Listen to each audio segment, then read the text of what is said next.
Kettle- Kettlebells are a great way to pick up women, but that's a topic for another day. That'll be episode 2 with Icebox. Yeah, yeah, yeah. Episode 2. Stay tuned where we go into the riz of kettlebells, That's right. as the kids are saying nowadays. I So, think being in my mid 30s, I'm not allowed to use Zoomer words or Gen Alpha words. Hey man, you said riz before I did. Yeah. That's true. Let's not forget. we would love to welcome Icebox Kettlebell. It's a Hello. pleasure to have you on, brother, and let's hop into it. Hey, I did make you an intro here as well that I can couple with that. So today on the pod we have Mr. Icebox Kettlebell, an engineer of human movement, the owner of Icebox Kettlebell. He has quite a phenomenal beard, and he's an overall specimen of a man. Icebox, Peter, welcome. Thank you. Thanks for having me. So let's just get straight into the beard. That's the only thing I want to talk about today. All right. Well, I'm Let's, throwing let's, mine out as well, and I have to say yours is on another level, man. Thanks, man. It's interesting because I've tried so many different things to improve my self-image, my looks, this and that. I've went and bought new clothes. I've get started skincare, and the one thing that required zero effort got me the most compliments. People will come up to me, they're like, "Hey, dude, how did you do that?" And I said, well, first of all, I got mental illness, so I stopped shaving, and then I just didn't do anything, and now apparently I'm a few points higher. So we're gonna keep it, man. Hell yeah, hell yeah. I normally keep a shave, man, a clean shave, but you never know. You never know what I Try it, might yeah, do. try it out. I You might, I know, might just go never know. for it. It rounds things up. I was doing mewing. Y'all know what mewing is? Yeah, So I did that for a few years just to like develop my face muscles, and it really worked. But it's like all for naught now because your beard it's like dude makeup. It just covers up everything. It's perfect. Well, it's funny. In September, I actually have a trip planned to go to Turkey. They're gonna do a beard implant. No, I'm totally playing. Oh, yeah. All right. Yeah. You're and it doing was the medical tourism thing for your facial hair. Oh yeah, let's throw it up. Let's get it. Let's get the. science. There we go. And we're live. We are live. We're live. We're live. We're live. Yeah. Yes, I have like an sir. hour today, so yeah, man. Hey Peter, one thing I think that would be interesting to kind of kick it off is me and Andrew were talking about certifications versus like personal experience. I know you have some certifications. I mean, whenever I train with you, I mean, I learned so much in just like 1 hour just from being with you one on one. And I know a lot of it came from the FRC, right? So, Yeah. what would you say is like, what are the best certs out there? What provides the most value, and which ones maybe if you're talking to like a trainer, should they stay away from? I found the most success finding foundation with strong first. Just Mm. your SFG one, just getting your big six, the basics, and getting your snatch test. That's really good for giving yourself an identity and professionalism with kettlebells. I started back in early 2018 after just dicking around with kettlebell for a few years, and that really gave me some good rules to follow. And then I turned into Mr. Comrade, strong first for a few years, where I was super by their book, and it's fantastic. It's amazing corporate, amazing company. But I found I needed a little bit more, just with my own movement and with the people I train uh, at Icebox, which is going to be around for 2 more months before I go all online. So that's where FRS, functional range systems, came into play. I did FRC, which is functional range conditioning, back in 2022. And then I did the internal strength model, which is a progression on that in 2023. And that allowed me to think more laterally, more joint by joint and biomechanically for training with kettlebells and bodyweight calisthenics. So it really opened up a lot of doors in my mind that you can have a really good foundation, and understanding with movement for your basic kettlebell stuff, that's what you need. But from there, you need to decide what specialty you want to take it in. So I know a lot of people will do gymnastics. You know, Andrew, you're more into swimming. That's amazing. You need more of that. You can definitely make that a thing for yourself. Brett, you're more into mixed martial arts.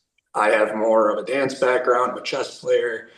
I think of things more strategically like that as far as movement. So as far as certs, I was NASM for a while, National Academy of Sports Medicine, widely accepted, and in my experience, pretty mid. Yeah. If I'm gonna use another word, I shouldn't be using. It just Yeah, man, you got the terms. right. It'll You're get you. talking about us young guys, man. You got the we would have thought you were 2000s baby with the terminology. All right, I'll bring it back to like Y2K era, just for this. Um, but like NASM, I had a few like that. I did a few rinky dink like online ones just to avoid getting into like legal trouble for the gyms I was working at. Hmm. Um, but yeah, Strong First, RKC, they're very similar, slightly different, and then FRC worked really well for me. That just sparked a question for me. Isn't it interesting that like for a trainer who's not quite in the position where they can own a gym or facilitate their own training model and business model, that the NASM and the ACE, those are the ones that are like required. Like if you go and you say your FRS, they're like they probably don't even know what that is, but you're more educated than the NASM guy. I mean, just speak on that a little bit because that's an interesting paradigm. I don't know if it was, I don't know how they finagled that. I know ACE is a big one, ACSM, which is fantastic. I don't know how they managed that. I don't know if it's they've just been around for a long time or if they did some kind of like lobbying or something, but Yeah. time will tell. And I think NASM, those really like base certifications, it's kind of like listening to music at the grocery store. It's like hearing Mariah Carey around Christmas time. Yeah. Not going to step on anyone's toes, but it's not going to keep anyone around for too long. You know what I mean? That's a great analogy. I mean, Thanks. a few certifications. I've done a few NASM certifications, and realistically, there wasn't much that I could apply just because of my own experience and my own playing around with the kettlebells, my own playing around with different modalities. I found that when I was doing the certifications, there wasn't much based on my prior experience that I could apply into new experiences. Right. I mean, a big thing about that too is while they are credible, like having a certification from those organizations is good. That's going to make you a fitness professional. There's nothing in there, at least to me, that flared me up. Like when I did Strong First, I was like, I'm a kettlebell badass now. I can do a snatch test. I want to make other people feel like I do. I can move a weight around masterfully. You know, I can do this crazy feat of strength. I can do these 100 snatches in 5 minutes. Then when I got FRC, yo, check out cars. Look what your joints can do. It's wild. It helps everyone. Everyone can do it. But with these super just baseline certs, while they are good, there was nothing in those that made me hunger for developing. And I didn't really want to say, hey, we're gonna step up on this box in 3 planes of movement. Can you believe Mm, that? We're gonna do a transverse step up. It's like if I'm not excited about coaching, you know, yeah. I'm not gonna walk into work every day excited and amped up to help people. I'm not gonna nerd out about it. You know, you guys were saying we're all kind of nerdy in some ways, especially with fitness. If I can find something that sparks my interest, I'm naturally going to delve deeper into it and chase mastery. And those are definitely applicable for your big, cliffs, functional kettlebell stuff too. I know Sam Siaka, she has one too. They're all just fantastic, and they allow you to really, really dig into the science and all the minutia of the movement and get amped up about it and make a business for it.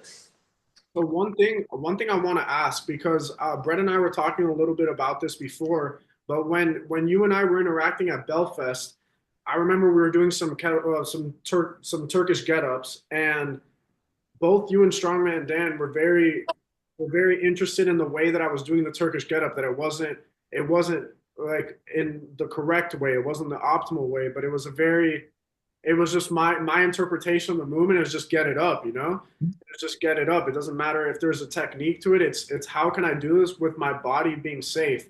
So it's Mhm. like say that there's a certain limitation that certs put on you in terms of rules. Definitely. So I can use strong first for that. They are very by the book. They are my way or the highway. It'll get you in line. It'll set that foundation. But it's very, very much this is the way to do it. They'll give you a million different options as far as cueing and how to get there, and that's fantastic. But if you went into that certification and tested using your get up method, you would not pass that, because it's not, their way of doing it, which it makes sense because they're trying to teach everyone their way of thinking, and the way they do things works very, very well. Um, but to touch on get ups, when we think of that era of lifting, and I was talking about this with the bench press too. Like, where am I supposed to feel this? What muscles is this working? The reason the bench press was invented, um, back in like the mid 1800s, it was just a show of total body strength. It was how can you lift a weight overhead with one hand, as much weight as possible. They weren't thinking about the specific biomechanics and, oh, you must do this. And my buddy Jules Watts, he keeps quoting me on this. I told him the bench press is the wild west of lifting. Mm. Just that shit overhead, you know?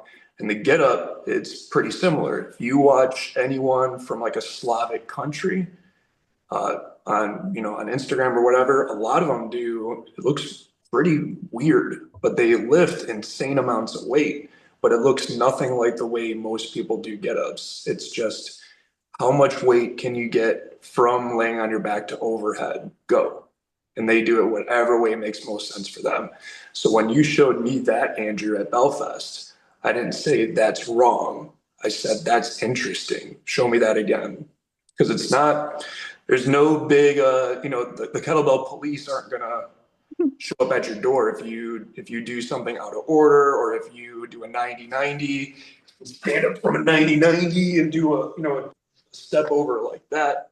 It's just it's the lowest common denominator with form, that the usual get up works the best. That there's a specific way you bench press that works the best with most people, but there are outliers. You have previous injuries that maybe you're working around. Your arms might be really long, your legs might be really long, and your way of doing it feels more comfortable than the standard way.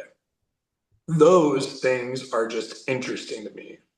I want to know more about them. Like, what's the history of why you do that? So I like to think laterally with movement. As long as you're not blatantly doing something extremely messed up and you're going to hurt yourself, I want to know more about why you're doing it and how can I use your movement when I do those movements too, and make the movements my own like you have. It's very interesting because there's a lot of that. We've got into that a few times, me and Andrew have, just about like natural talent, because you can teach the specifics, and the rights and the wrongs, and you could try to get somebody to do something exactly how you want it, whether it's a bent press, a Turkish get up, sprinting, whatever it may be. Sprinting, especially, there's a lot of running coaches out there and a lot of them don't agree. But if you look at like a naturally gifted athlete, that person, their technique may be a little bit off, but they're still faster than you, or they can still get the job done. So it's very interesting how we're all gifted in certain ways.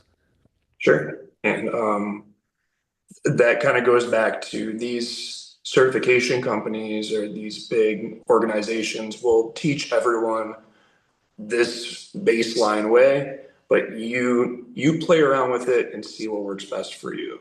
So I was coaching someone. Oh, I was showing Eric. Eric does kettlebell. Eric Spector. Mm. We did some coaching on bench press, And I gave him the basic stuff. I said, you must fuse your lat and your tricep together. You must press that weight as you hinge and work yourself under it. But there's a certain point where cueing will stop working. And you can't cue someone past a neurological roadblock. They have to play around with it over and over and get a few thousand reps in for them to develop their own little way of doing things. And as long as they're following those ideas in a vague way, then that's how you develop your movement. It's like a fingerprint. Everyone's is different. I'm reading this book right now that talks a little bit about that. I'm reading. It's called the art of language of coaching, or the language of coaching, something like that. And it talks a lot about internal versus external cues, when to cue and when to back off, and how to not confuse an athlete. Because like Brett and I were talking about this the other day, there's some athletes where if you try to change what they're doing, if you try to tell them what they're supposed to do, they just get completely confused, and it becomes a moment of not natural movement, but of thinking movement. And then that's where sometimes things go off. But in terms of a bent press, there is a wrong way to do it, I would say. Like if you're completely if your spine isn't in how do you say it, a relatively good posture, and you're really trying to just bend down and pick it up, like those are the types of things where technique really does play in, and having the knowledge of a movement really does play in. But in something like the get up, for example, like the way that I was doing it, it's like I know that my mobility can be used to my advantage. So let's find a way that, and I have some sciatica issues as well, which I want to get into because I have been using your Eldoa technique almost every single day. Um, so it goes back to the strengths. It's like if we can find little things, like find our little niches in each movement, that's ultimately where it becomes advantageous. Where we look at, like, for example, Eric. I don't necessarily know what his strengths are, but if he does 1,000 reps of it, he's going to find out how to do it based on his strengths. And with your guidance, that's where he becomes a master of the movement, essentially, right? Totally.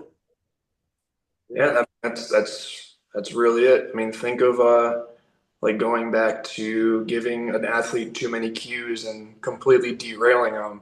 Have you Yeah. seen the movie like Happy? Have you seen Happy Gilmore before? Yeah. All right. So what if Tiger Woods was watching Happy Gilmore, drive a ball? What would he say to him if he was super strict? He'd be like, no, no, no, no. Like Yeah. obviously you can't treat it like a hockey puck, this and this and this. Well, Happy Gilmore would never beaten Shooter McGavin if he would have taken Tiger Woods' advice. So he found a way that now is Happy Gilmore's golf swing a golf swing at the end of the day? Hell Yeah. yeah, Yeah. absolutely. It's just his approach to it is completely bonkers. Dude, Peter, you got the analogies, bro. You have some of the best. I mean, it's been two just like beautiful analogies that I've heard. Just And I all think that that's like a sign of a good coach too, man. The way that you can you gotta find articulate ways. yourself in You a gotta find ways relatable to. way. Yeah, you gotta relate. You can't just use scientific language all the time because Yeah. Well, and I've tried that too. we talk about that all the time.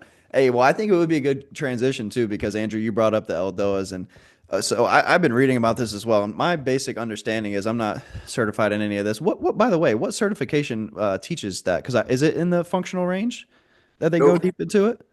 Eldoa is Eldoa. Just Um, Eldoa. Okay. Well, I know some people get. I mean, you're like really into it, but my understanding is it's stretches that are done in a very specific, fashion that are designed to target like the fascial chains throughout the body. Is that accurate?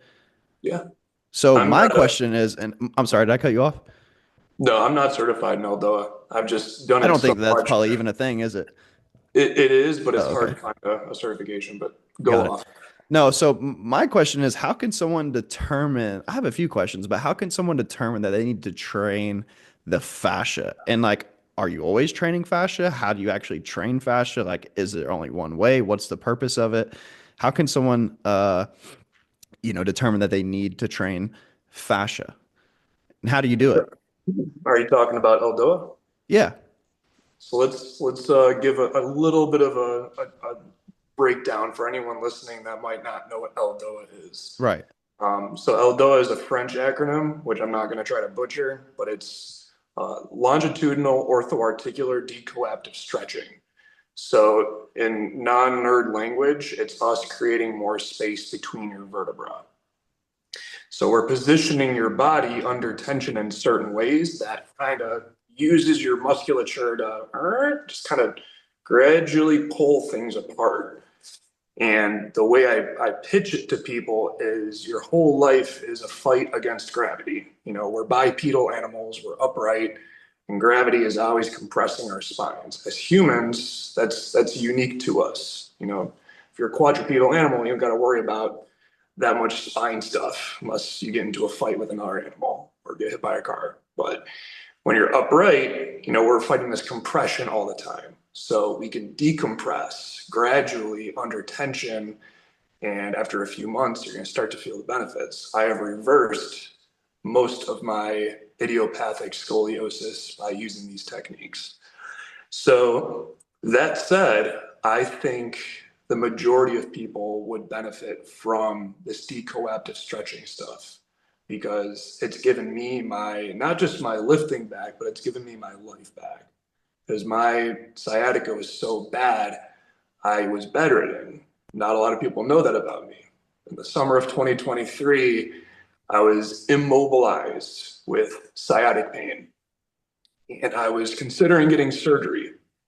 And just, I was doing some consulting work with some other fitness guys about their online business, and they just threw it out there. Check out Eldoa, man. And I read about it, and if something promises to solve a problem that is very at the front of my life, I'm going to go as hard as I can into it. So started doing that and took about 6 months, but I completely got past all that. And For now I can for do whatever I for want. any for anyone who's watching right now, right? You just explained very clearly what the LDOAs are. What are some examples like or like some positions that you would be in that would be in like if someone wants to go do a LDOA stretch right now, they want to have a whole routine. What are some examples? I'll give you L4, L5. It's one of the most accessible ones. So if we think about your lumbar vertebra, we have five of them. This is going to be the penultimate vertebra, the second to last ones. So the key rules for your Eldoa is you want to think of your spine almost like a bow, like you're drawing a bow. We want to have rigidity in your spine, but your bottom of your spine and the top of your spine are kind of pulled up and kind of in, like the ends of a bow. So if I were sitting and I have my legs at 90 degrees here, I'm going to think soles of my feet pointed out. So we have some aversion. My heels are lined up with my ischial tuberosity. So my sit bones, I'm going to pull my knees to the floor. I'm going to pull my hips and ribs together. So I'm kind of tucking my tailbone underneath me, posterior pelvic tilt. I'm going to sit up nice and straight. I'm going to tilt my chin. So now I have that bow going on with my spine, right? I'm tilted at the top. I'm tilted at the bottom. So a crown is to the ceiling. I'm going to take my palms, just externally rotated here. I'm going to reach to the ceiling. So I'm going to hold this position under tension. My dura mater, this stuff here up in my noggin is under tension too. And I'm going to create more space with each breath between my knees and my palms. And dude, it is a workout. It is not just a stretch. So I'm thinking, create space, breathe into the area I'm targeting, and hold my palms as high to the ceiling as I can. When you're done with any Eldoa, we get out of it one limb at a time to prevent any kind of like recoil effect. So we don't, crank anything as we get out of it. But there's 15 or 16 of those you can do for every single one of your vertebra, all the way up to your atlas. It's pretty cool. So, okay, that's really cool, actually. Okay, so you explaining that in person really gave me a different perspective on it because I had been doing it almost every single day. I have some pretty bad sciatic pain that flares up every once in a while. that came from I had 4 holes in my lungs back when I was 11, or and then it created a lot of complications over my life, specifically with breathing. But the way that you explain it, it's like using the body as a system, and training the fascia isn't as much of a physical thing as it is a mental thing. You're really creating that connection with the body. So would you say that, I mean, yes, everybody has to have a certain connection to their body, but would you say like let's speak in the mindset of a bodybuilder, someone who only goes to the gym for hypertrophy purposes. Would this create a better mind to muscle connection and create a how do you say it, a better understanding of the body where hypertrophy could be maximized if someone is paying attention to this type of stuff? Absolutely. So anything where we're holding something very intentionally. So like I was saying, it's not just a stretch. We're not just getting into a pancake and flopping over and just chilling out and thinking about whatever. You have to actually mentally put yourself into a very fixated and focused spot. So anytime we're doing something slowly, we're running through all those cues in our mind and just breathing through it, it makes you way more mindful of your movement versus I'm going to go do 100 swings and I'm upset or I don't want to think about something right now. You have to really dial in and almost get to like a meditative state with this stuff. And if you're listening to my cueing there, you have to think of each point of tension individually. So it puts you into that zone of tuning into your own body's movement and your positioning. So absolutely, any kind of upright animal would benefit from decollective stretching. And so how do you like, because I've been doing the techniques, and like I do get that little bit of anxiety in my head, because it's like, am I doing this right? Am I doing this right? Is this in the right place? Is this in the right place? So how would you get somebody who is extremely out of it when it comes to taking care of their body and taking care of these little things? How would you say like making this sexy? You go, if that's the way to put it. Kind of weird, not gonna lie. I'm just kidding. Uh, so okay, let's draw some parallels in training modalities right now. So let's say we're training someone how to do a get up, brand new, green as grass, right? How many cues are there for a get up? It's probably in the hundreds, right? Yeah. You can absolutely overwhelm someone with just hurdling all these cues that don't make any sense at them and then wondering why they ran away crying from frustration. So what do? We can take one thing for them to focus on and just think about that one thing. Is it going to be perfect the first time? No, but we can make that one thing perfect. And from that one thing, we can start to branch out. And I like to think of coaching as not telling people how to exercise, but we're teaching people how to think. And we're linking up their efferent afferent movement. So their bodies and minds connection to each other and their communication. So if we're doing something like Eldoa, I would just say, let's just be as tall as you possibly can be. Okay, let's go try that stretch. How did that feel? Okay, cool. Now let's think of breathing deeply with your spine as straight as you can be and getting more separation between this point and this point. Good, because you can certainly overwhelm someone with too many cues. And that's something I used to do when I was younger. So I've been doing this shit for 16 or 17 years now. I am naturally a very shy and not sure of myself person. So I filled the gaps in conversation with mindless babble and superfluous cueing. So I would just talk, think of this, think of that. But if you just shut up and give them one thing to think about, let them, so respect your students' intelligence. Let them think about one thing and just branch out after they have understood and digested that one thing. I might have someone master one thing and say, great, go walk for a minute and digest all that stuff mentally. So that way we can just start to integrate and branch.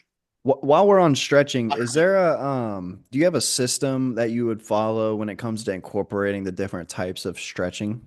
So like static, dynamic, PNF, LDOA.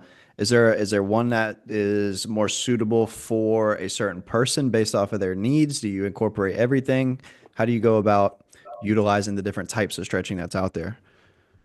Good question would be why are you stretching? Mm. I mean, like what, like for Brett, why do you want to stretch? Uh, I would say I mean, mobility when it comes to like throwing a kick. I want to be able to kick higher. I never want my range of motion to be limited. So for functional purposes, I don't want to have to press like in front of me. That wouldn't be ideal. So just keeping my ranges of motion where they need to be and actually increasing the range of motions as well. So you're talking about active range, so Right. strength within range of motion. You're not thinking about, I'm just gonna get into a pigeon pose and I'm just gonna lay down here and just do nothing. If we do just mindless, useless stretching and passive ranges, it's not going to translate into the ways you want to implement them. Yeah, So, squatting deeper, all those. Yeah. exactly. So you knew this was coming. You knew it was coming. This is where cars come in. So our Yeah. controlled articular rotations. Yeah. So if we're trying to build active range, that's what I would call mobility, stuff we can use when we're lifting or doing our sport. Right. Because that's stuff we have to have strength with, right? We're lifting our arm overhead. We're not just doing it to let it chill up there. You're lifting something or you're propelling yourself forward into that shoulder flexion. Same with hip flexion. You're not just standing up and just putting it up here and just chilling out. No, you need to kick someone in the face, Right. right? Right. Exactly. So we need to build what's called action maps in your head. Your brain's ability to know it can go into that position with tension and do the thing you want it to do. So that's where cars comes in. So we individualize all your joints and we work through those movements, everything that joint can do under tension. The neat thing about cars is it's not just a screen or a warm up. It's something we can use to determine, well, it is a screen. We can determine where you need to do specific things. So in your case, you want to hire, what would that be? A front kick, Oh, round kick. round kick? It's real Chuck Norris, right? Right. So Brett wants to be Chuck Norris. All right. So we have cars Yes. for Chuck Norris wannabes. Just kidding. So if you want, that It's would be me. hip flexion. All right. Me too. So you want more hip flexion, right? You want your leg to go up in front more in a stronger way. So if your hip car looks like this, you can't get your knee up, it's just kind of doing this, or we want it to be up here. We would put you in some sort of hip flexion stretch, right? So my leg's up in front. We could stretch, which you should, in that position and get yourself used to being there. Then we do pails and rails. All right. Either of you done pails and rails before? Yes. Did them with Okay. you. Sweet. So we drive down, we do our pails, we fight against it, we do our rails. So we lock in, get tight in that position. This is our front kick, our roundhouse kick. We're here, let's get tight. Everything, drive it down, hard as you can, 10 seconds. Shift into rails, pulling deeper into it and increasing that range of motion under tension. Which is considered PNF stretching, correct? There's elements of that Okay. proprioceptive neuromuscular facilitation. Right. I think Peels and Rails is a little bit more comprehensive and it's a little more applicable for actually building active range, but PNF is great too. So use cars to find out where we need something and then do the specific stretch with tension to build active range. If anyone's watching right now, you should be very grateful for the value that was just provided because that's some serious some serious information right there that most people are not doing. And now you'll be able to go up and look at YouTube or whatever, Google on pails, rails, cars, all this stuff that we're talking about here, which is so important. So For thank you sure. for that.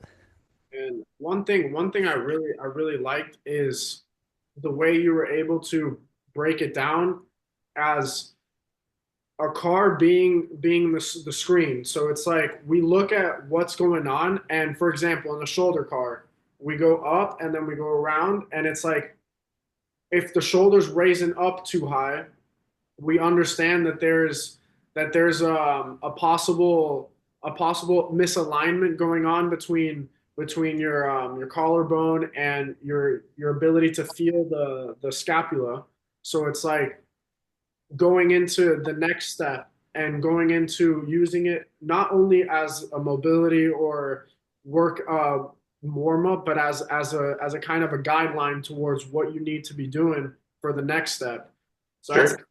One thing I'm sorry. I'm sorry. I didn't want to interrupt there. Okay, yeah, one thing I want to go into, and I want to shift gears a little bit, and you could just touch on this really quick, Peter. Where would you implement this? Is there a use? Where would you implement the static stretching that you see most commonly? Like when people think stretching, they think bend down, touch your toes, stay there for a minute, put your hip up like you did, stay there for a minute, lean into it. Like, is there a use for that? Where would you apply it, and I, why? yeah, I still stretch if it feels good. It's kind of like foam rolling or SMR, like self myofascial release. Some things just feel good. Like Yeah. I'll be watching movies, and instead of just laying on my bed with my laptop, I'll say, okay, let me practice my pancake. So I'll Mm-hmm. get onto the floor and just hang out. Is it the most intense and efficient usage of my time? Not really, but it's better than just laying around being a slouch. You know, if I'll use stretches if for myself if I'm craving something. So if you're craving like a food, and here's you're gonna get a lot of weird tangents from me. I talked about this like a year ago. There was this dude who was he was lost at he was like adrift at sea, and he had been without like proper nutrition for like 30 days. And he saw these fish swimming by, and he said, "I want to eat the fish eyeballs," and he didn't know why. So he caught a fish and he ate the eyeballs, and he felt amazing. So it turns out he needed a vitamin E, and ocular tissue is very rich in vitamin E. His body knew he needed it, but Wow. it made no sense to him. But your body will tell you things you don't understand, but you'll go and do them and it feels better. So if I feel like, man, my low back's tight, I was asleep on a bed that was too soft, now I'm all stiff, I might just do some happy baby and just kind of hang out down here Yeah. while I'm watching people do their stuff. And I feel better. Is there any super specific reason or biomechanical advantage for doing that particular thing? No, but I wanted to do it.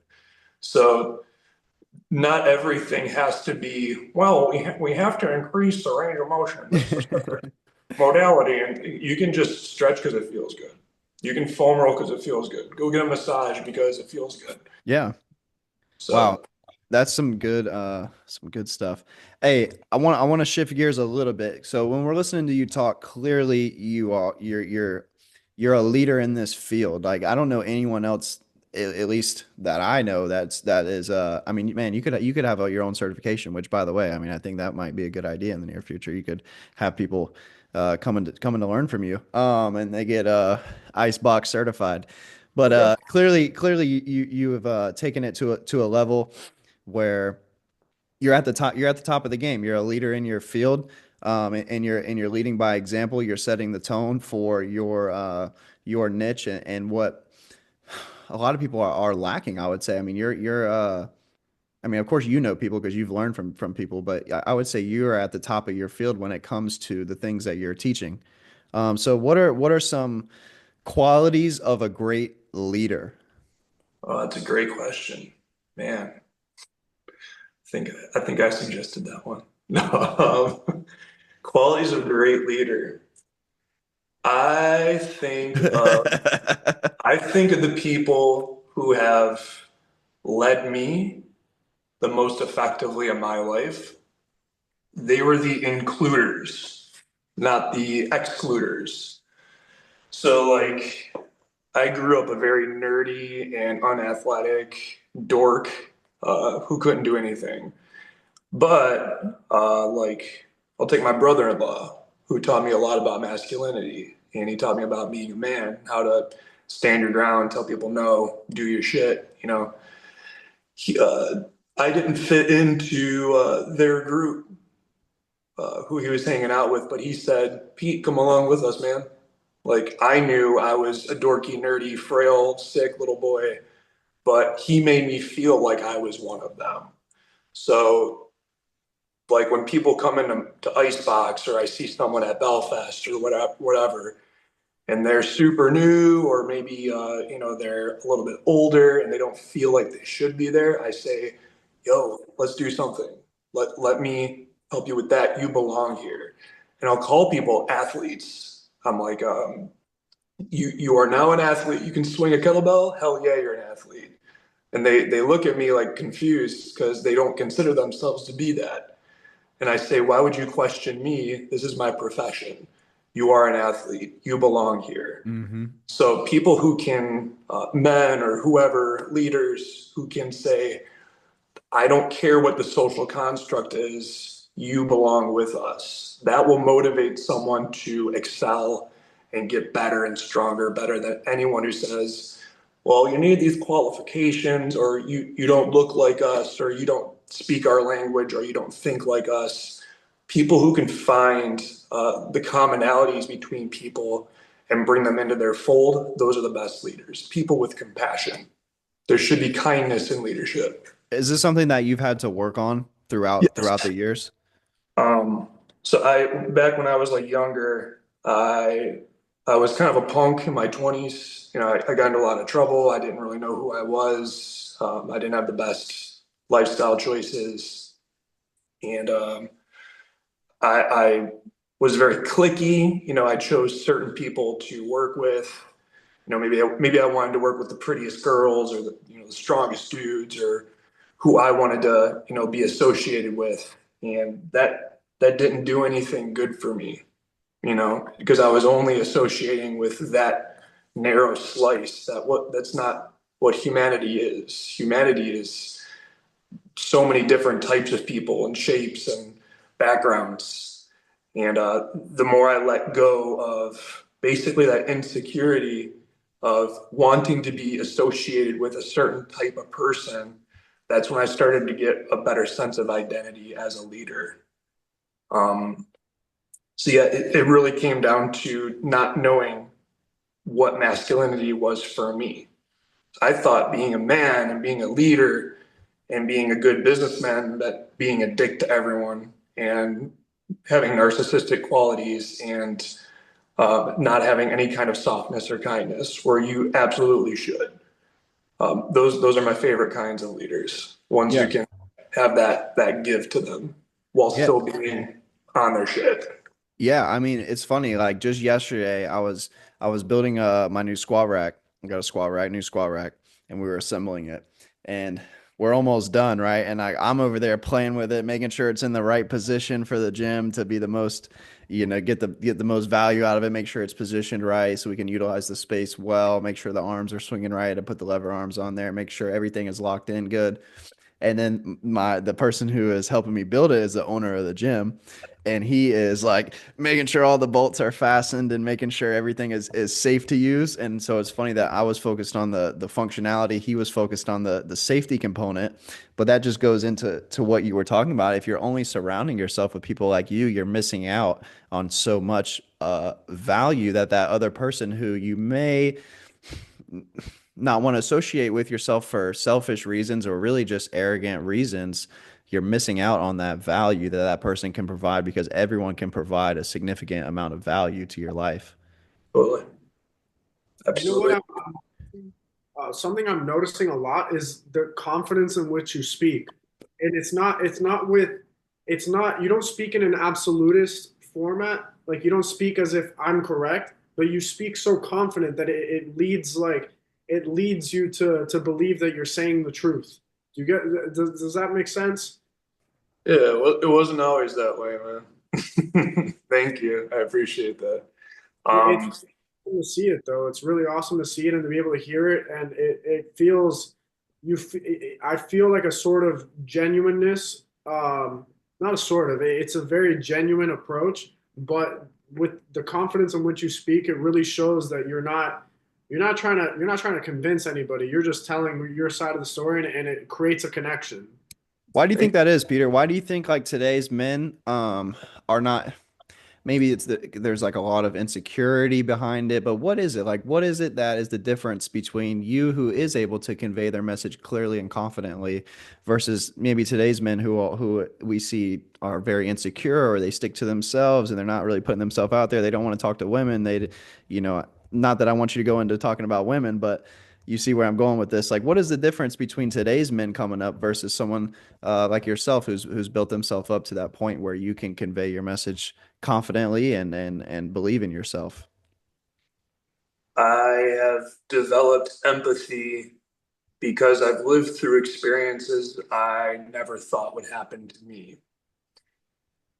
It can be hard to relate to, and I'm not going to get too political, but it can be difficult to understand why someone is the way they are when you have never experienced what they have.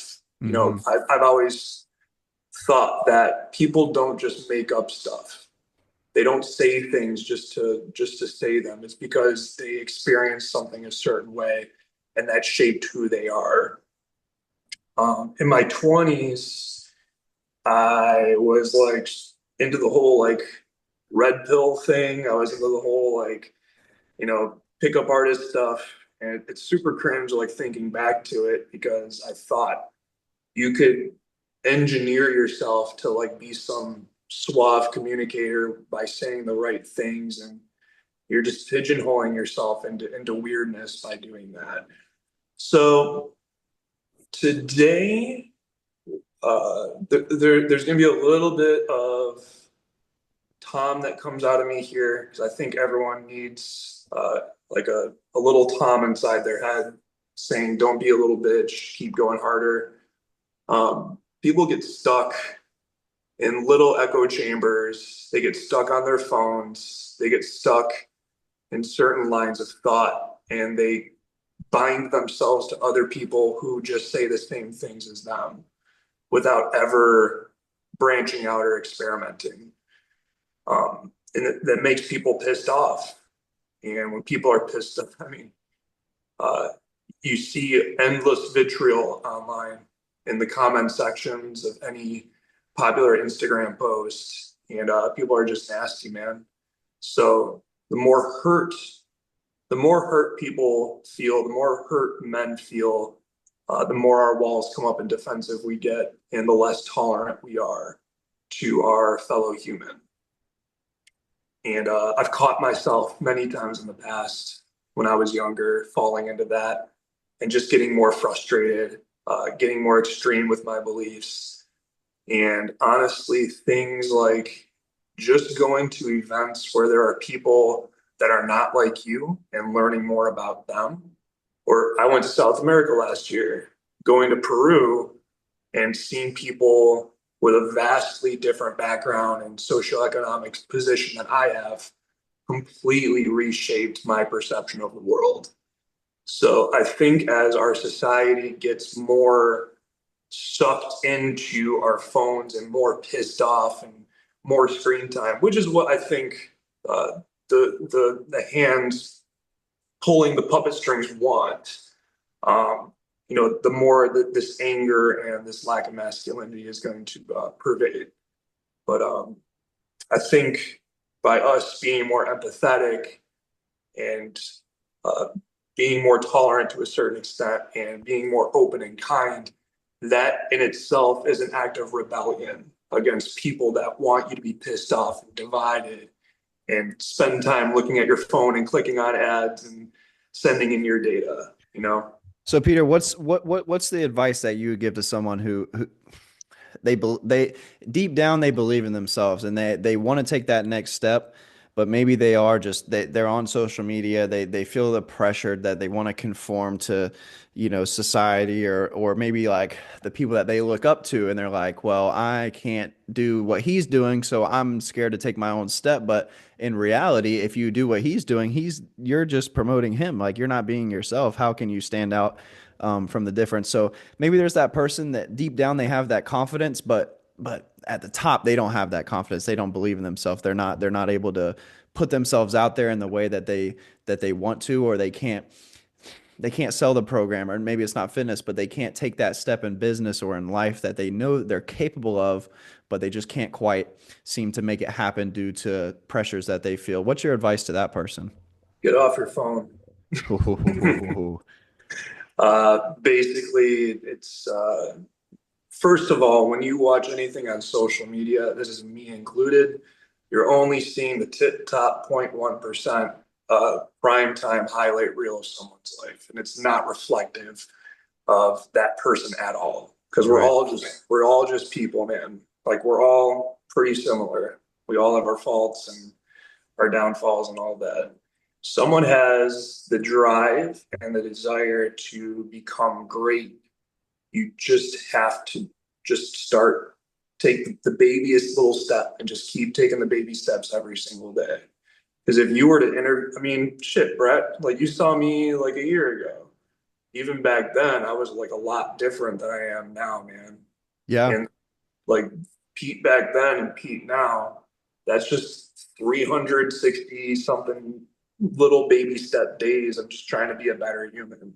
Yeah. So someone who has that drive is just start taking the steps, stop pedestalizing people, Mm. stop taking these huge accounts that you follow online and saying, well, they're just a different breed or a different type of person than I am. I can never be like that because I was stuck like that forever. Let's just take those little steps and go So for get it. off, get off the phone, Yep. take the baby steps and Yep. just believe in yourself. Now, I don't want to misinterpret what you're saying. So are you saying that your follower count, like, are you saying that someone with 150,000 followers is not better than someone with like 2,000? Because that's I just assume that those people are much better humans.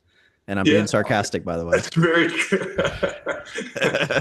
God's walk amongst us. They don't Yeah. have it figured out. I don't Is that think what it? anyone really does. That's another really helpful thing to think about is no one really knows like everything what's going on. No one really knows what they're What doing. about if you hit a million though? Then you're good. Oh, Then okay, all right. you can just quit at that point. Yeah. Okay, all right, cool. Cool. But One thing I really want to touch on is the whole idea of life experiences really shaping that perception. I'm just going to go into a little personal story here. So I used to always say that anxiety, that depression, all that stuff was all in the head. It was kind of a you can you can just say it's fake and it's fake, but it took experiencing all those emotions. It took really getting out of the whole I'm a dude. I'm so strong in the gym that I none of that shit is gonna bother me. So one thing that I will say it was the thing that really saved me when I was going through really tough times was finding the kettlebell. I can't even lie to you. I was always training. I've been training since I was 8 years old. And when 2021 hit, I went through a really bad breakup. I was just deaths in the family, and it was just compiling in my head, compiling. I was putting all those emotions down, putting all of them into a place where they couldn't surface. And I'd be in the gym doing my bodybuilding workouts, doing my very monotonous up and down movement. And I was completely in my head, just completely just all those thoughts coming to the surface and it'd be like, I can't cry right now. I'm at the gym. I've never cried before. What is this emotion? Like, what is this? What is this stuff coming up? And it was a lot of days adding up to that where I was like, okay, I can't go to the gym because I can't cry in public. I can't feel emotion in public. And then I went to the gym one day and I picked up the bell and I was like, this looks like a ball. This looks like a ball. what if I played? So my experience with kettlebells, I've never taken a cert on kettlebells. Um, this has been pure play, and watching people online, and mostly play though, because like again, you don't learn the kettlebell snatch unless you've done it a million times. You don't learn a kettlebell clean. You don't learn how to not smack your wrists unless you've done it 100 times. So it's doing those things, like having the element of play, having the element of exploration in my movement and in my workout regimen, because I more so call it practice. I don't call it working out. I call it practice. Um, all of that led me to believing that nobody actually knows anything. And like going back onto some of the things that you were saying, that nobody actually knows anything, because this guy over here is doing his 400 pound bench press, and I'm over here doing my splits with a kettlebell over my head, and then there's another guy over there doing his reverse hypers. There's another guy over there doing this thing, and at the end of the day, none of us are connected to that eternal truth, unless unless there is an eternal truth. And I mean, you know what I mean. I'm not gonna say there is or not. That's But Brett's specialty. what happened? What was that? No, that's Brett's thing. But I know what you're saying. Yeah. Yeah, so I mean, it was just the idea of everybody's got their path, everybody's got their ideas of what is right, what is wrong. So there is no right or wrong, and that's something that's given me a lot of peace, and it's allowed me to move forward, allowed me to get into things that I didn't necessarily think I was ever going to get into. And something like a podcast, something like social media, I was always super against it. I not super. Yeah, I was against it. Let's be real. I saw people posting online, and I was just like, dude, just do the work. You don't need to have a camera out to do the work. Who are you trying to prove anything to? And then my perspective changed once I started getting into a place where where the people around me, the people in my gym, were asking me how I did that stuff, and I didn't want to take the time out of my workout to explain it to them. So I was like, there's an avenue here, social media, to where I can provide value, and I don't have to be showing my physique. I don't have to be, oh, I'm strong. I have big biceps. Follow me, because that's where I didn't find respect in people. I didn't find respect in the people that were just putting their body out there and then making it seem like they knew a lot because of their body. And there's just a little confidence that it gave me, a little bit more of a purpose, a little bit more of a direction, was trying to teach people through the social media and through eventually online coaching. But Totally. I know I just said put your phone away and don't look at your phone, but dude, phones have such a profound use for bringing people together. A lot of this stuff would have never happened without social media. It's just Yeah. it's there's a term that's the poison is the dose. Something can be really, really good for you, but if you overuse it, then it's going to become your downfall. Yeah, well, Uh, hey, and I don't want to cut you off. I want you to get back into it, but it just goes into one thing I like to say, which is don't hear what I'm not saying. So like don't hear what we're not saying. Like we're not saying that there isn't a use for the phone and that because of course that's what we're going into right now, right? But it's the doom scrolling, mhm. it's the idolizing, it's the putting people on a pedestal that in turn makes your self perception go down, your self confidence go down, which then in turn, as a result of that, now we're not getting work done. Now we're not pursuing our goals because we're so locked into what everyone else is doing. Right. Instead Then of it taking the starts. value that we're providing right now with education and motivation and leadership, instead of taking that and using it into your own life, then we kind of just take it as entertainment and forget about it. Right. No, so completely some agree. my bad to cut you guys off, but something that a conversation my friend and I were having, I think it was 2 weeks ago, was a lot of people online, it creates a skepticism and it creates a reason for why someone is where you are, if that makes sense. Like, so I was speaking to my friend and I was like, damn, this is so confusing that this person is on steroids. I would have never guessed. I would have never. And then he goes, you know why you would never have guessed? Because you believe in the ability of people. You believe in the ability of yourself. You don't say that somebody is doing something, that if somebody's doing something better than you, that there's an external reason. You're just saying that they're at a different point in their path. And so that's in my opinion the biggest danger of social media is the perception of what someone else is doing. And a lot of people are believing that somebody can do something better than them because they are that person. Sure. So Peter, how can we because we're all on the internet, we're all posting on the internet, which in turn means that we're on our phones a lot, right? Like, I mean, I see a lot of stuff, I see everybody's stuff. We all like it, we all see it. How can I use that in what I'm consuming to, and not let it like rot my brain? Like, how can I use it? How can I consume the content? Because we're gonna consume it, right? Like you can say don't be on your phone, but like in reality, it's like caffeine, it's like nicotine, it's like any addiction. Like you just pull it out, like you click on it, you start scrolling. But what are some steps that we can take to do that and not let it affect us negatively, but rather boost us in the right direction? So point of vulnerability is that's something I'm still working on myself. Is I'll still I'm just a dude. I'm just a regular person, I guess. Like I'll get stuck into that thought loop too. Like, what the hell am I doing? Why can't I do that? Why haven't I hit Beast Tamer yet? Why haven't I done this and this? Why don't I have a girlfriend? Da da da da da.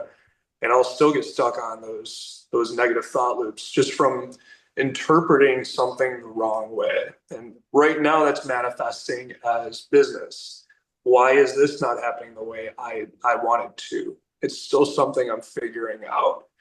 But I think Andrew said it best. Is don't take the you kind of said it too, Brett, is don't hear what I'm not saying, is don't try to find the negatives and apply them to yourself from what else other people are doing or their successes. Do your best to take the positives from that, as generic as that sounds. You have to set the right mindset when you're going and snooping around your socials. You can't see what other people are doing as a slight against you. You have to just take it as positively as you can. That's still something I'm figuring out, man. Would you recommend that we do not interested on the ladies when they pop up like in no clothes? Like when it's recommending thirst traps to you. Yeah, like you can hit not interested. Like would you like is that one step that we could all take for the Sure. betterment of our of America? Oh yeah. Men of culture. Yeah, men of culture. We meet again. That is definitely Dude, a like mark interested in person, bro, but like on the phone maybe mark not interested, you know? mark. Can you swipe left on things IRL? Yeah, I guess be aware of where the pitfalls lie in your mind. Like, Yeah. do you start looking at scantily clad women and get stuck in that rabbit hole and start simping? I've been there. It's something I actively avoid now because it leads nowhere. And I know they talk about that in the Bible, you know? Just avoid those pitfalls. Things are just looking for your money and it has nothing of benefit for you. It's junk food for your mind. So Yeah. look for like the nutritious stuff and look for the human connection like we're doing right The now. lust of the flesh.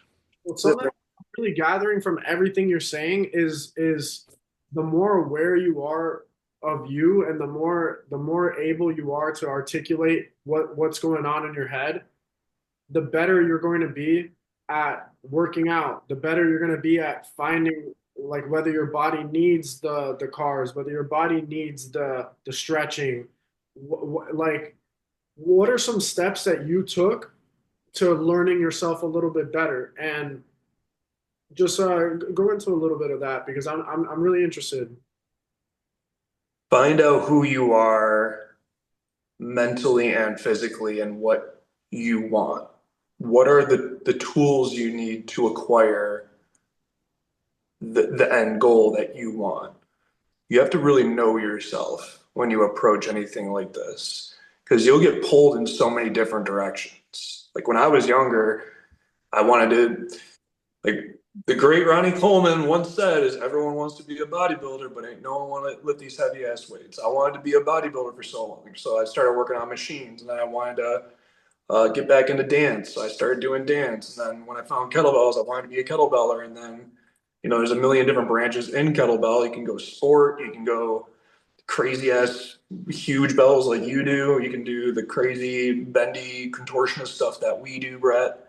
Um, is find figure out who you are. You have to live with yourself uninterrupted for a while and figure out what makes you tick. Yeah. And just focus in on that one point. And that's where mastery really comes in. It's what do you want to master? And I think mastering something, whether it's an ideology or even just a specific movement, that's going to take you really far. But if you're getting pulled in a million different directions, giving up on projects all the time, you're just going to be frustrated. Yeah, you fear not the man that's thrown 1,000 kicks once, but one kick 1,000 times. I really like what you said about uninterrupted and mastery, and I feel like those go hand in hand. Because if you're gonna master something, you kind of need to go uninterrupted, and to I go mean, uninterrupted, you're gonna in turn, potentially become a master. Yeah, say what you're gonna right, say, and then I wanna take it somewhere. sure. So in that pursuit of mastery, you are never really the master though. So I was talking to someone yesterday, Anna, and she said, "Oh, you're the master of kettlebells," and I'm like, "No, I'm not. Right, I chase mastery, but right. I'm still a student all day. If you Have you ever see me, read the book Mastery? I listen to the audiobook. Is that Yeah, Robert Greene? yeah, Robert Greene. Yeah, that's one I haven't read yet, but I certainly want to. It's really good. Yeah, Oh, okay. I'm go gonna off, I'm go. gonna I'm gonna order that. Dude, one time I was in, and this is not where I was gonna take it, but I was in Barnes and Noble and they had a special edition of 48 Laws of Power. It looked like a Bible. It was black leather with gold pages. But it was like 100 something dollars. I didn't buy it, and now I haven't seen it ever since. And I was like fully prepared to buy it. But Imagine how much anyways, that $100 would have changed your life, man. well, probably yeah. Well, I can get an $18 copy off Amazon, but It's very true.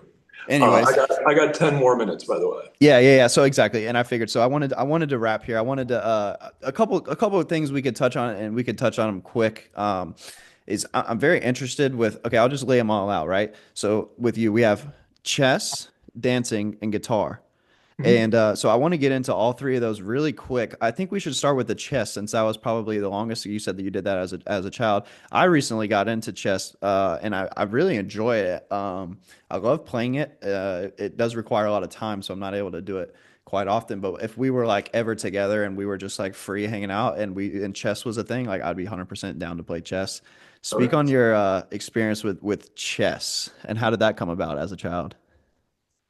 That's really where, and that ties into what I was just saying too, is watch out for the mastery trap because I was winning county-wide competitions when I was a little kid. Like I was winning Wow. trophies, and I was like, huh, guess I'm the best. I don't gotta try anymore. So I was like speed running, freaking sacrificing pawns everywhere, and I started slipping up, and then Hmm. I lost my titles, and then I kind of fell out of it. And I only recently got back into chess, but the game of chess is beautiful because it makes you sit and scan and absorb, as long as you're not playing on a timer.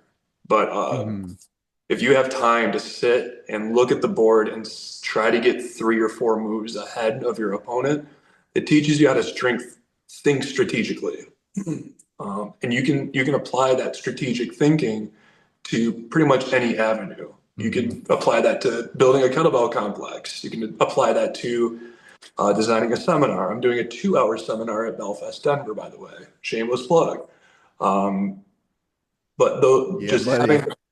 having the patience to develop your attack all lies in your defense and your ability to sit and have a poker face and not make too many sacrifices. So be thinking ahead of where your opponent is, whether that opponent is a person or it's a piece of metal. Mm. So something interesting that I've noticed a lot in your videos is I've noticed this in myself as well. But the way that you kind of you play in your head, it looks like you're visualizing the action before you see it or before you actually do it. And so, would you say that that's a consequence of dance, or consequence of chess, or that the two of them tied together and created this kind of strategic mindset to where you're playing out each action in your head before it happens. That is an amalgamation of both of those things. So my brain was wired for proprioception through dance, and my mind was wired for strategy through chess. Mm. So preempting moves in your head and so knowing where things are going to lie 10 seconds ahead of when they happen and having a plan B and C set in place for when those things fall through are very, very important for lifting kettlebells, especially flows and Hey, man, that's complexes. why you're the wizard, man. I'll comment the wizards on that on your Uh, post. I got like a million nicknames, but we'll go with that one The today. wizard. Yeah. Okay. And just in closing, man. I mean, we're gonna wrap, but what about your music, man? Talk about your music. How'd you get into music? What kind of music do you love to play? Where are you planning to take that in the future? Started, actually, I gave up skateboarding to start playing guitar. So I was a skateboarder, just street till I was like 13, and then one of my best friends, Mark, we started playing in rock bands. So I was a front man for a rock band for a few years, playing solos and singing and all that. And that got me past my stage fright and fear of speaking too, which is pretty cool. Yeah. But the music I play, I write mostly instrumental, percussive, acoustic pieces. I sing, obviously. If you hear my covers of things that I post occasionally, but my true passion is constructing kind of meandering instrumental pieces that are intricate and tell a story. So I'm Mm. highly interested in cosmology and astronomy, the intricacies of the universe and how it all began and how it will eventually end. And I write instrumental pieces about the universe. So I convey my fascination with science through my music writing. So that's what keeps my passion for both science and music alive. That's Is really all yeah, that's really intricate. That's really like deep. Like if someone is really into music as well and they stumble across, they could get a lot of value out of that. yeah, When you're providing something like to that degree, because it's not like, oh, it sounds good, so I'm gonna do it. It's like sure. there's actual reason and thought Right. behind what you're doing. Right. I definitely see both music and lifting kettlebells as artistic expression. Yeah, You can have so much creativity in the way you lift. You can speak a message the way you lift as well, you know? So, that's phenomenal. Swimming a lot was the better you are at drums, the better you'll be at swimming because you understand timing and you hear the drum beat in your head hitting the water with your hands while kicking. And so I love that. I love that Hey, I expression. can get by the way, I can get down on the drums. hell yeah. Well, Andrew, do you do any kind of like Indian clubs or anything? I do everything. Okay. If it's fitness, I do absolutely everything. I'm a huge fan of. I have the RMT club in my apartment, and I'm all day between clients. I'll come home for a little bit. Um, I'll come home for a little bit. I'll do some stretching. I'll do some RMT club. I just love to swing it. I love to do every type of thing that I can do. Are both of you going to that thing in Melbourne next month? Yes, sir. Sweet. Yeah, so we'll meet back up then. Oh, let's go. But I'll show you, speaking of drums, I'll show you how I do polyrhythms with Indian clubs. It's fun. Ooh. So like clashing time signatures between your arms with Okay. Yeah, so well, I've tried, man. Well, by the way, I don't have two clubs that are the same size, but like at the same weight. So, but I've tried doing the double and like, man, I can't seem to figure it out. So yeah, that would be super cool with what. I'll bring them with me next month. Yeah, And we'll oh, get back sick, up. man. Yeah, I'll bring my 141-pound club that's coming in. Oh my God. You guys are insane with that. Hey, all right, hey, we're gonna wrap it up. This has been a great episode of the Power Talks podcast. I appreciate you all for staying to the end. A lot of value when it comes to fitness, but even more, I would even put this episode, man, this is a 10 out of 10 episode. Some quality fitness advice and some very quality life advice. Peter, where can we find you on Instagram? What do you want to plug? Where can people train with you? Um, and uh, and where can they find you on Instagram or on the interwebs? Easiest way is Icebox Kettlebell, ICEBOX _KETTLEBELL. And just go from there. I'm very easy to reach. Hey, we appreciate you being on so much. I learned a ton today, learned a ton about mindset. I learned a ton about movement and organization of thoughts during movement. Oh So yeah, I appreciate you coming on, man. This was awesome, and I'm super excited to see you in Melbourne. yeah, We've got David going DB Fit. We've got him possibly going there as well. So sure. be a good reunion. Well, I'm trying to get Adam Gooch there too, but we'll see. That'd be Oh, cool. Gooch. Cool. Maybe we can sit back down in Melbourne then. Let's go. Let's go. Yeah, absolutely. All right, guys. We'll see you on the next episode. Peace.